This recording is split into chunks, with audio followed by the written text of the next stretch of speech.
Dickie Chivell is a nature conservationist based in South Africa. His life is dedicated to the marine world and to preserving our beautiful nature. With the income generated through ecotours and his work with Discovery Channel, he funds his conservation center that he runs with his dad. Dickie, welcome to my podcast. Let's start from the very beginning. So I've been very lucky to grow up in a very small town, a town called Gansbaai. It is as close to the most southern tip of the African continent that you can get. And that is where I grew up. And my father, he has a company that basically does nature conservation, as well as we have an ecotourism company that takes people out. And then we use that to fund our conservation business. And that has been basically my baseline, starting from school, starting from that type of background, in order to now being a full-time nature conservationist. That is what I do now. So if you've got a sick penguin, bird, seal, animal, whale, shark, doesn't matter, I'm the dude you call, and then I'm lucky enough to be the guy that you call, and then I come and get them. So you're lucky, but you're also good. You must be good at that, because it's not for, not anybody who, could start and say, okay, let me get into the water and save a shark. For sure. It's not a life. It's not a job. It's a lifestyle. Like, dude, this is my life. It's kind of what I do. And on the sidelines, I shoot documentaries, because with what I've learned from doing this for, say, 28, 29 years, now I shoot documentaries for Blue Planet and for Discovery Channel, Animal Planet, National Geographic, and now I do that. But it all stems from the conservation that we're doing right now.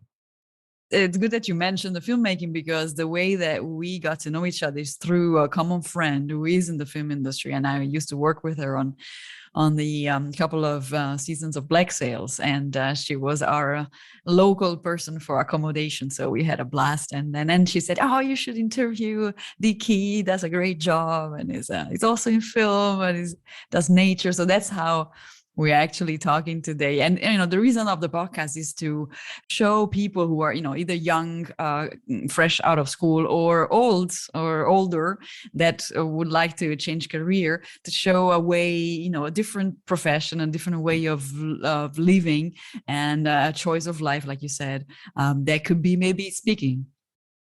I didn't go for the conventional looking for a normal job. I was never meant to really work at a bank.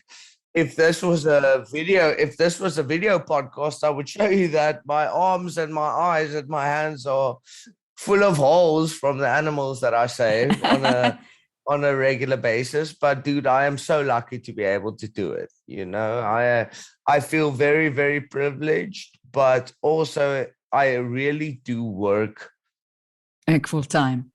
Yes, there's a trend on TikTok going on around. I don't have TikTok, I have Instagram, but there's a trend going around saying that I decided to start my own business because I didn't want to work a 9 to 5. So now I work 24/7. That is pretty much what happened. You gotta be careful what you wish for, right? Exactly. Be careful what you wish for. But I'm very lucky to be able to do what I do. So what we do is we've got a penguin sanctuary, we've got a great white shark research facility. So we tag and track great white sharks. We have a whale disentanglement unit. In South Africa, there's a lot of crayfish pods being set up on a commercial level, and they entangle a lot of whales. So we've got a unit that goes to disentangle the whales. The penguins are critically endangered because of overfishing and guano harvesting. And then we also tag and track great white sharks in the area. There's a couple of more things that we do, but that is mainly, it's enough to keep me busy on the day to day. Who pays you to go and disentangle? Like you said that you're feeding basically this passion through tourism, right? I get paid luckily by the Discovery Channel, because I shoot a bunch of documentaries throughout the year, because I learned a couple of skills along the way here and there. And now I shoot documentaries, but we use my dad is cool. Like, he should actually be the guy that you're talking to, because honestly, he invented this concept where we take out people whale watching and shark cage diving, and we use that money in order to do conservation. So there's a saying that goes like, your business's model should not be making money, right? It is not. You use the money that your business makes in order to get to the goal where we're going to. And that is kind of what we do. So we have the best whale watching and shark cage diving operation in the world. And I can gladly say that, Wow. because I've been everywhere. And so we use the money that we generate from the people walking through our doors in order to run this conservation business. And it Mm. is absolutely amazing, heartbreaking at times, for sure. Very, very, it's not cool when you have to like not intervene, if that makes sense. Okay. Like for example, intervening in like a life danger for an animal, you mean? Intervening in the sense of like, so the biggest lesson, one of the biggest lessons that I have learned in this industry is sometimes we as humans, we try to save too much, right? Mm. So we will save something at the detriment of itself. So if I can use an example, every year we've got 12,000 baby seals that get born at the island that we operate from. And one year, it was probably 2015, 2016, one of these little seals was drowning, and I saved it. I took it out of the water and I saved it. And that entire night, I gave it mouth to mouth, and I resuscitated it over and over and over. And then at the end, the next day, it's still, this is bleak. I'm sorry. This is bleak. But at the end of the day, it still died. Mm. And that was a big lesson as a nature conservationist that I learned, where I'm like, dude, sometimes we intervene too much. Mm. If I just let nature run its course and I didn't feel like Superman and saved this little seal, it would have passed its way 12 hours earlier and everything would have been okay. So Yeah. No, I see what you that mean. we It's do you often. know what I mean? Like, Yeah. that is, and that was a big lesson as a conservationist that I'm learning, and that I have learned. And I know you have a positive podcast, but like, No, if it's yeah. if I have a voice on this podcast, like, dude, Yes. that is something I would like to teach people. Like, honestly, there's a lot of time I get a call where somebody saved, for instance, a baby bird, Mm. but you didn't really save it. You sort of like killed it, and because its parents were right there, it was hiding from you, and then people think we think we're helping when we're not. So now they take this baby bird and then they bring it to a sanctuary, and the only thing that we can do is take it back to where it was born in the first place. Mm. Yeah. No, you're right for sure. And all of this, have you, since you started with your dad, did you do things by observing your dad and then doing it, or did you also study at school for to get to get to know about the animals? I studied marine biology, and there's a lot of things that I studied. Okay. After school, I studied marine biology, and then I decided to do, after my first degree, I decided to do a lot of short courses. Okay. So I did a course in commercial diving, a course in medic. I became a medic, and then I became a skipper, and then I became proficient in a few things, but while maintaining the current career that I'm doing. So, as I said, it's not a career, it's a lifestyle, and it's a lot of fun, man. It's a lot of Yes, fun I bet. saving. Like, who do you know, Laura, that can say like, Okay, I've I saved have to say, 10 penguins.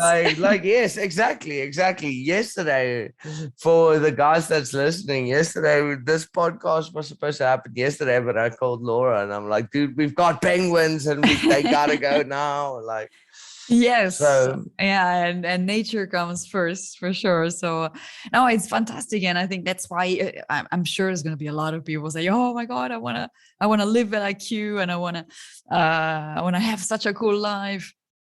the end of the day, anything you're gonna do is gonna be very hard work if you're really passionate about it. But I think I respect what you do, Laura, because I think even the name of your podcast stimulates that we want to tell people you don't have to work a 9 to 5. You're still going to work hard, but you don't have to work a 9 to 5, but you can do what you love, don't you think? Yeah, I think I think the greatest thing that could happen out of this podcast is when that people find their way, and it could be even a 9 to 5 job, as long as it's something that they can, like, they feel they fit. And if they feel that they mostly fit in nature, You're or, 100% right. like in a boat. You could be, excuse me very much, but you could be, I work way too much, but I'm so happy doing the work that I do. Yeah. And that is like at the end of the day, like you could be happy. Yeah. Like whatever it is that your passion is, whether it is a 9 to 5 or whether it is whatever you do, make sure you're happy. And I found that I'm happy saving animals from humans because From humans. From humans, we're or yeah, I douchebag, bro. mean, There's a true. lot of things we could have gone into. I chose not to make this because I also had to say in this podcast, I chose not to make this negative, but a lot of the stuff that we do face on a day-to-day basis is stuff like overfishing, Mm. you know, overfishing, pollution, stuff that is all caused by us, but I'm not going to focus on that because everybody focuses on that. Yeah.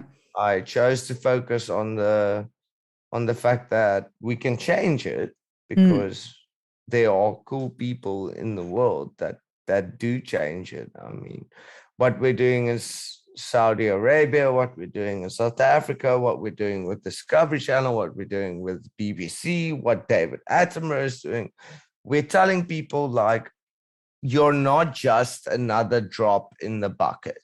Mm. So if you have that thinking, if you pick up a piece of plastic, just one, but you are 4 billion people, and then I'm not mentioning that there's 7 billion people in the world because we don't know how many there really is.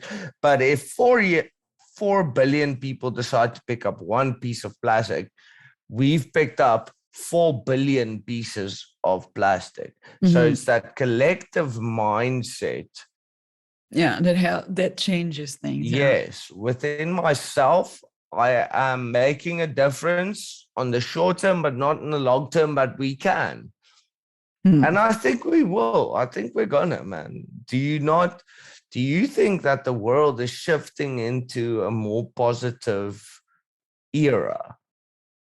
I think we'll be forced to Yeah, eventually. we're forcing ourselves to do Yeah, so. for sure. We're a long way from the ideal world, but hey, we're Uh, human, right? So we are so we're far. part of the problem. I don't want to be that guy. I don't want to be that guy, but we are quite far.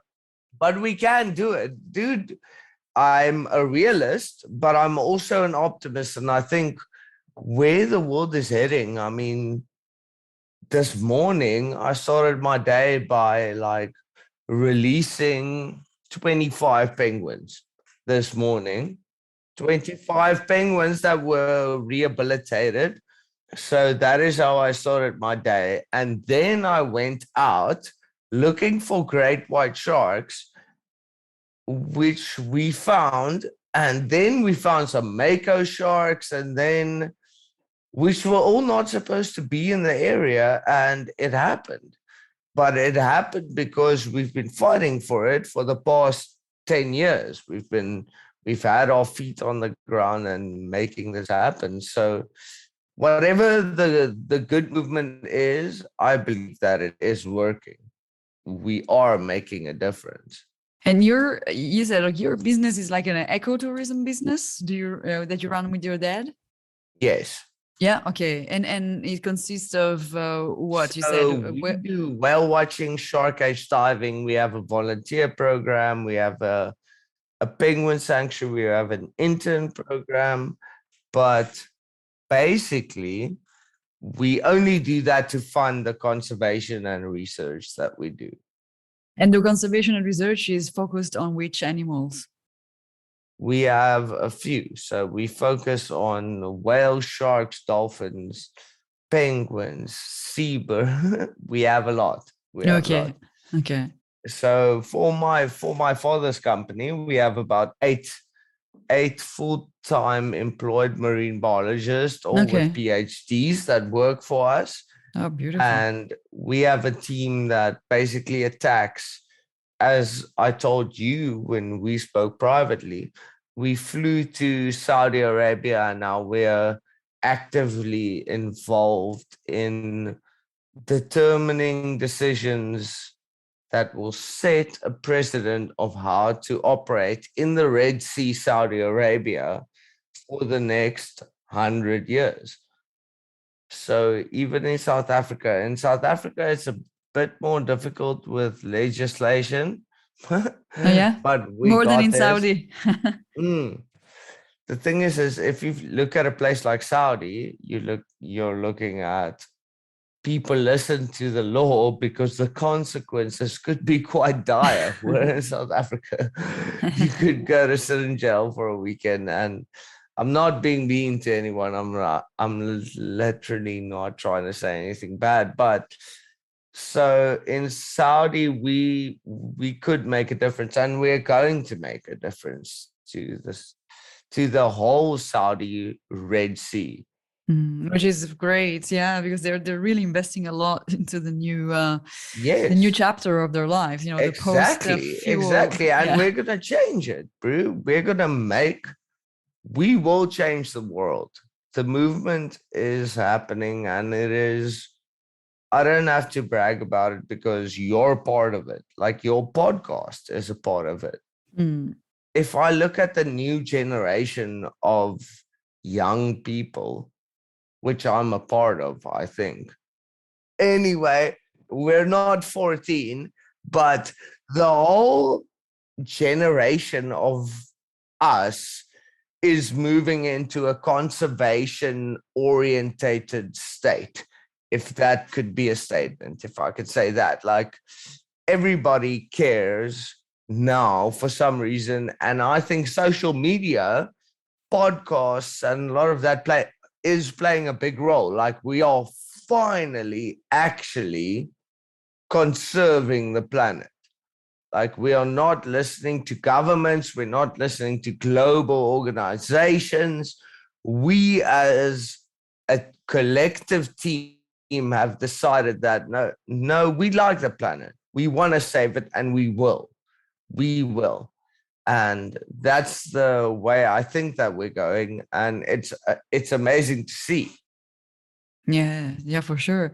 What would you suggest actually to people who would like to enter this beautiful world of nature conservation? Would you suggest, like a course of studies? Would you suggest to get your hands on right away? Or how do you... Would you really like my honest opinion on this? Yeah, of course. Yeah.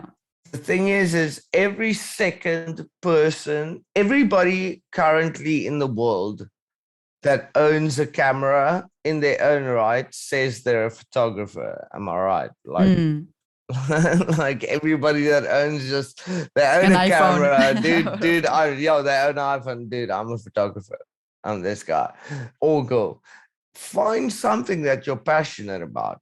In my view, and for me, it was not saving sharks, which I ended up doing. It was literally I cared about the world and nature, and I went for it with everything in my being. So I got a degree, yes, but you don't need to. Mm. You don't even need a degree. I'm not saying don't get an education, because I educate myself every day. What I would tell people is like, if anything, just find something you're passionate about and then do that. And it is so cliche, but it is so true. Hmm. It is so true. You could technically be doing something that doesn't make you happy. So if you find something that makes you happy and it ends up being dope, do it. Yeah, I mean, I completely agree with you. The difference is when, in age, probably. I mean, I saw recently on YouTube this guy who came up with a book. He had a job per week, so he had like a 50 plus jobs in a year, and then he spoke about it. And 50 yeah, jobs yeah, in 1 year. one job a week, just because he didn't know what to do and There's he wanted only to test 364.25 days in a days. year, and he Yeah, had exactly. 50 in that time. Okay, wow. Yeah, and I'm sure he was, was younger than 30, because that's your, when you're young, you think, you can conquer the world, and things are easy and there's less complications, and I still think I'm gonna conquer the world. I'm still young, but excuse me for interrupting you. no, I'm but so sorry. for sure, no, that's true. And also, I must say, also the South African way. I mean, I lived there for 3 years, and it's fantastic. Like, there's some cultures that are more prone to, to take risks and so forth. But when you're getting into your, 10 years into a job, and then 15, and then you become, and then you get 40, and then you want to change because you're not happy. A lot of people around me are like this, and they say, okay, what am I going to do? It's too late for me, and that's where we get stuck in our mind. It's not too late. It's not too late. It'll never be too late, because Laura, like, dude, the guy that, KFC, Kentucky Fried Chicken, right? Mm. That dude was 65 when he made KFC. Like, it's not too late. It's really never too late. Like, I'm not saying he's probably not still alive. No, I guess he's not. It's never too late. It's never too late to do what you think is best. And whatever that might be, let's go. And you've got people like us, people like you doing the podcast, people like me, like, dude, if I get a phone call and somebody says, like, Dickie, I want to change my life, which I often do, Laura, because I mean, like, once you start getting up to the last Discovery Channel thing I did, has over 200 million views on YouTube What? right now. 200 million? Before before the podcast, actually, because I wanted to mention this, I checked that now we're over 200 million views. So I get a lot of messages on Incredible. a constant daily basis of people telling me, I want to do this and I want to do that.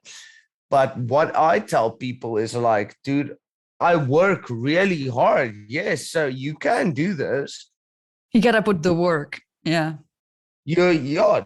Like, I wake up at 3 o'clock in the morning and go fetch a penguin that no one even knows exists, and no one will know that it's there or not. And then I'll walk 14 kilometers down a beach to go and get it. Like, we can do what we want, but are you passionate about it? Yeah. And the reason I do that is it's not because it's my job, it's because I care about the penguin. So if you're down, if that is whatever it is, if you're flipping burgers at McDonald's, be the best burger flipper that there is. Flip a burger twice, flip it better than the next guy. Yeah. Dickie, it's so fun. You're very fun. But the message for any, 45 plus year old person that would like to change life, everything is possible. Do it. Thank you, Dickie. It was very, very entertaining and very, from the heart, which I'm very happy about. And I'm sure that we will get to talk again in the near future. I hope we talk again and have an incredible evening, Laura. So remember, be careful what you wish for. It might become true. Dickie didn't want to have a 9-to-5 job and he ended up having a 24/7 job. But he loves what he does, and that, he says, is what matters. More episodes to come. Stay tuned.